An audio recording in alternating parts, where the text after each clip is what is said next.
If you check most betting sites for the MVP award in the 2021 NFL season, you'll see a lot of the same names like Josh Allen, Tom Brady, Aaron Rodgers, guys like that. But what about Los Angeles Rams quarterback Matthew Stafford? Why not him? What are some of the common features we see with NFL MVPs? Most years it's a quarterback who wins it. It's not factually correct that a quarterback has to win it, but most years a quarterback does win the MVP. They play on a good team, which the Los Angeles Rams should be a good team next year. And number 3, they put up good numbers. Now, I know Matthew Stafford did not do a lot of winning in Detroit, but when you look at his numbers, he was putting up good numbers year after year when he was healthy. Truthfully, it was nearly impossible for Matthew Stafford to win an MVP award as a Detroit Lion, unfortunately. They hardly won while he was there, which wasn't really his fault anyway. His quarterback record so far in his career is 74-90-1, which for a guy with that talent being a top 10 quarterback or around that area, is just not good enough. Now, Matthew Stafford got somewhat close to an MVP back in 2011, which was his 3rd year in the NFL. The problem was that Aaron Rodgers received 48 out of 50 votes that year and Drew Brees received the other 2. But Stafford that year threw for over 5,000 yards, 40 touchdowns, winning 10 games, going 10-6,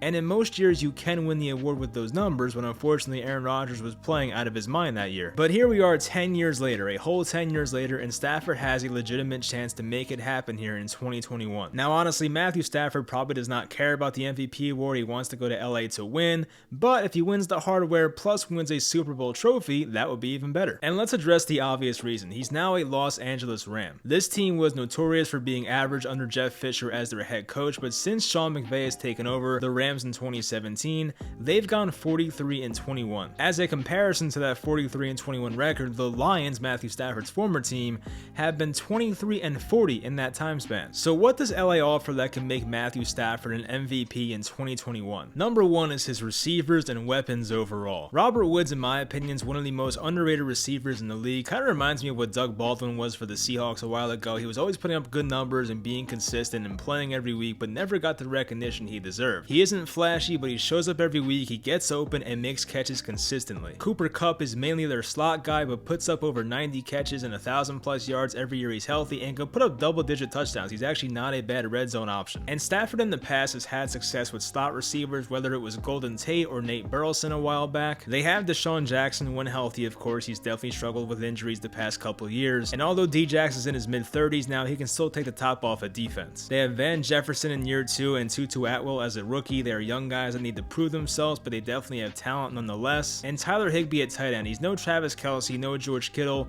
but a solid receiving option and continues to improve. And of course, Cam Akers at running back entering year 2, the 2nd round pick last year, showed some really good flashes for the Rams. He was injured at one point, but definitely got some more playing time down the stretch, and he looked fantastic at times. Number 2 is his offensive line. Left tackle Andrew Whitworth, while the guy is nearly 40 years old, he played at an elite level for the Rams last year, and hopefully that continues. Right tackle Rob Havenstein was a solid pro up until 2019 when he had his worst year, then bounced back in 2020 in a big way, so hopefully that continues. Austin Corbett was brought back after being traded for in 2019. He had the best season of his career by far last year. And not to say the Lions had an awful offensive line, they had some pieces, Taylor Decker, Frank Ragnow, but it could have been better at times. And number 3 is Sean McVay, the head coach, of course, for the Rams. Now, since McVay took over in 2017, the Rams have been at least top 11 in total offense in every season he's been there. Last year was the Rams' worst offensive season, and it wasn't that bad. Last year was the quote-unquote worst offensive season for the Rams in the McVay era, but they still averaged 23.3 points per game, which could have been way worse. McVay has definitely hyped up Matthew Stafford a ton this offseason, and McVay doesn't make that move for him unless he's confident that Stafford can win him a Super Bowl. For McVay, a guy that's arguably a top 5 play caller in the league, to get really good production out of Jared Goff, who is a middling quarterback in terms of talent for that long, then I cannot wait to see what he gets out of Matthew Stafford, who's way more talented in my opinion. Now, of course, this could go sideways and Matthew Stafford's back injuries can pop up again, but I definitely give the Rams credit for taking this chance. If I were the Rams, I would have done the same thing. I think some people sleep on Matthew Stafford and don't look at him as a top 10 quarterback because of the lack of team success in Detroit, and wins and losses goes on a quarterback more than any other position. I get that, of course, but it wasn't Matthew Stafford's fault that that team never made a deep playoff run. As a matter of fact, when you look at Matthew Stafford's playoff numbers, they aren't phenomenal, and yes, it's an 0-3 record, but his numbers aren't that bad. In 3 playoff games, he had a 63 completion percentage, a 4-3 touchdown to interception ratio, and a quarterback rating of 87.8. Now, Stafford has not made the playoffs since 2016, which may not seem like that long ago, but to miss the playoffs for 4 straight years and battle injuries injuries, I'm sure it's been a long 4 years for Matthew Stafford mentally. But I think this move to Los Angeles and still being 33 years old and being in the best environment he's been in probably in his whole career,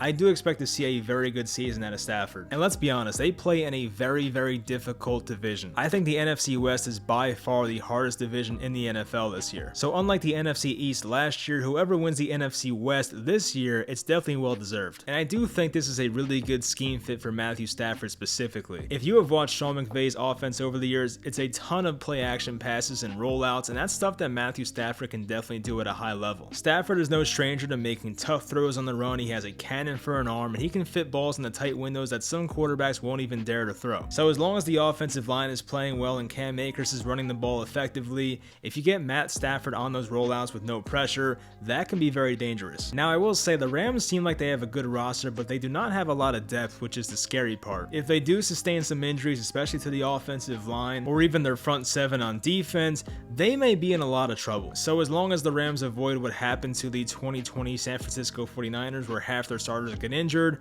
I feel like this team is in a good spot to compete. So what do you guys think? Do you think Matthew Stafford has a chance to put up MVP numbers or even win the MVP award next season? Or am I just crazy and overrating Matthew Stafford? Hopefully you guys enjoyed this video. Leave a like and subscribe for more NFL content, and I'll talk to you guys next time.